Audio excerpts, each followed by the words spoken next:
Josué Albert, si je vous dis Guyane. Guyane, premièrement, ça me fait penser à mon père, puisque c'est là d'où viennent mes origines. Et deuxièmement, depuis quelques mois, j'ai été appelé pour la première fois en sélection. Donc voilà, Guyane, ça me fait penser à la sélection, ma famille, mes origines, mes racines. Pourquoi la sélection? Puisque, mis à part ma blessure, il n'y a pas eu que ça. Il y a eu cette qualification, cette victoire contre Cuba, de très belles rencontres. J'ai pu découvrir mon pays. Vous avez découvert votre pays, ça veut dire que jusqu'à maintenant, vous ne connaissiez pas la Guyane, jusqu'à la première sélection? Simplement de très belles images, des souvenirs racontés, mais je n'avais jamais mis les pieds là-bas. Et puis j'ai pu être accueilli par un petit couple de supporters, puis par ma famille qui était prêt à m'accueillir chez eux. Donc vraiment, c'était un moment inoubliable.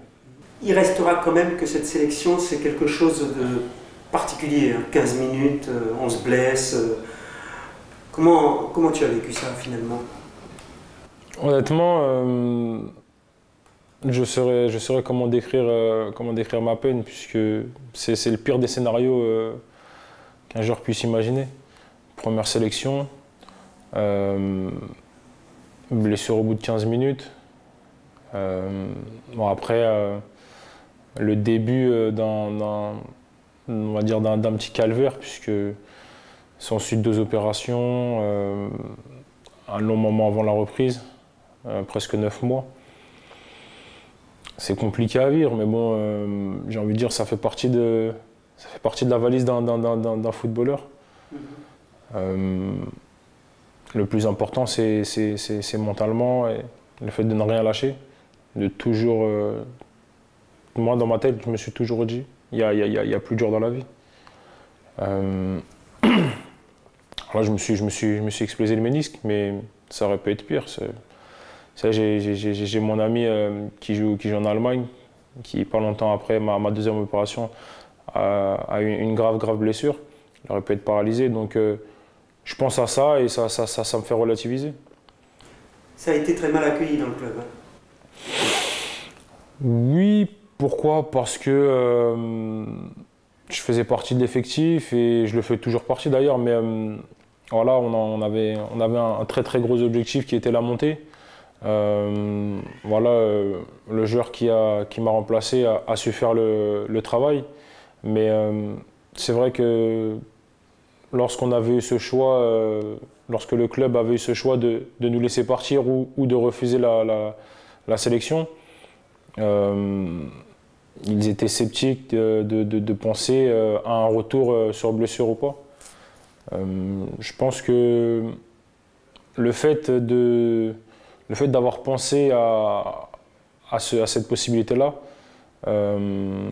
a fait en sorte que je me blesse ou pas. Vous savez, moi je suis très comment dire, je pense beaucoup on va dire au mauvais œil, et je suis très croyant aussi, mais lorsqu'il se passe quelque chose, je me dis jamais c'est le hasard, c'est toujours voulu.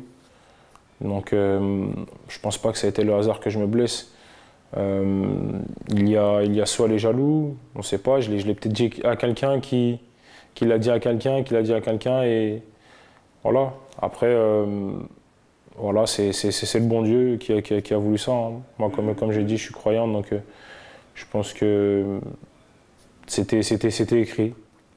Il a fallu que je me blesse pour peut-être, qui sait, revenir plus fort et aller plus loin. Qu'est-ce qui aujourd'hui te redonne la foi justement de t'accrocher et de repartir?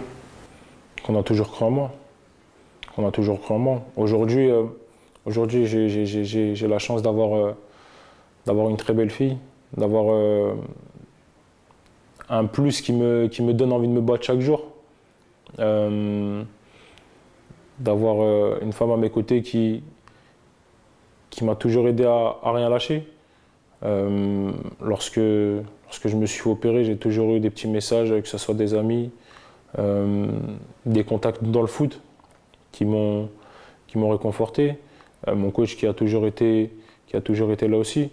Que ce soit un petit message de prise de nouvelles ou simplement de me dire de rien lâcher, que tout le monde était là. Voilà, et j'aime le foot. J'aime le foot. Aujourd'hui, sans le foot, moi, je ne me verrais pas derrière un bureau 8 heures de la journée à travailler. Moi, ce qui me fait vivre, c'est le foot. Et aujourd'hui, comme je te l'ai dit, je ne me vois pas du tout même me lever, aller toquer aux portes. Non, c'est pas mon truc. Moi, mon truc, c'est le football. Et sans ça, aujourd'hui, je ne serais rien. Tu as découvert donc la Guyane, tu as découvert cette sélection, tu as découvert des nouveaux coéquipiers. C'est quoi pour toi aujourd'hui? Aujourd'hui, les Yana Doko, comment je pourrais décrire cette sensation? J'ai été accueilli comme un joueur qui avait déjà joué avec eux. Vous savez, j'avais déjà joué contre quelques joueurs, mais je ne m'étais jamais retrouvé au sein de ce groupe.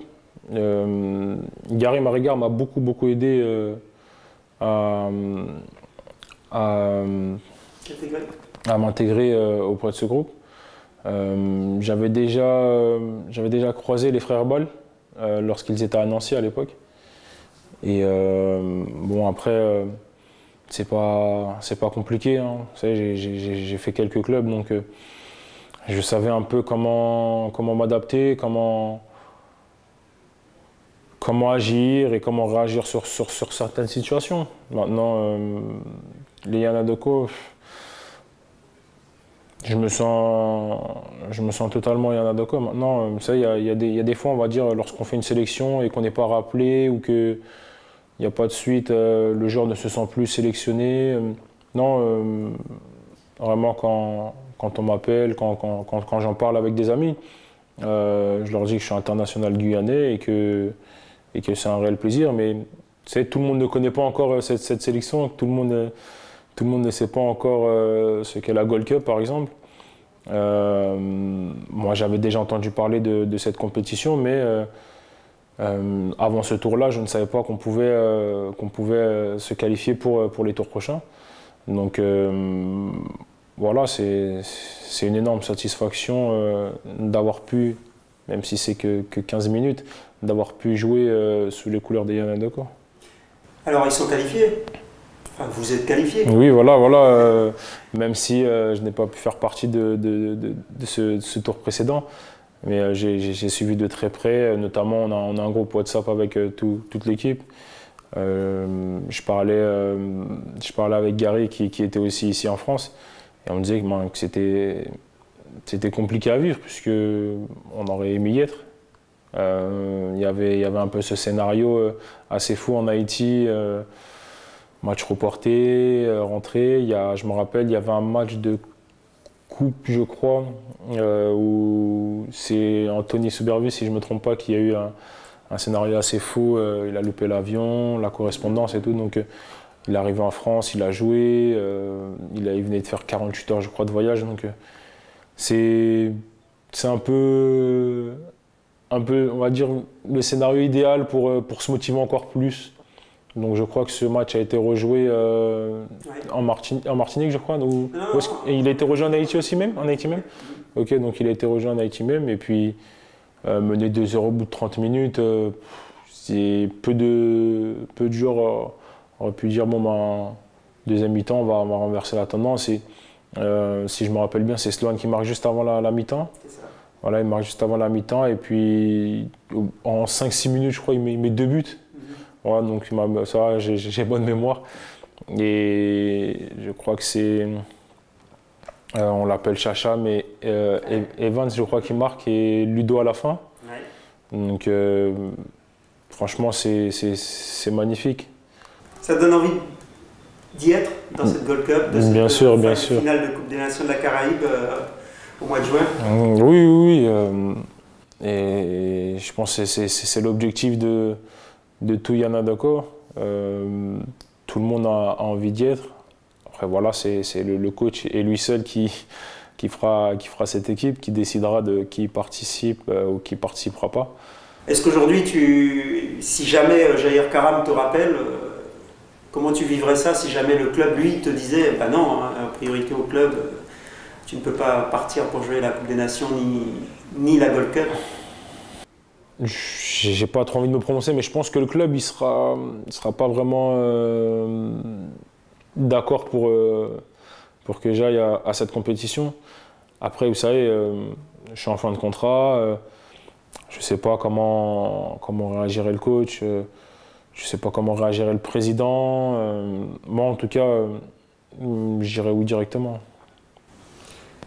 Ok, qu'est-ce qu'on peut te souhaiter? Rien de particulier. Après, ce qu'on peut me souhaiter, la santé. La santé, je pense que c'est le plus important, que ce soit dans la vie d'un footballeur ou dans la vie de n'importe quelle personne.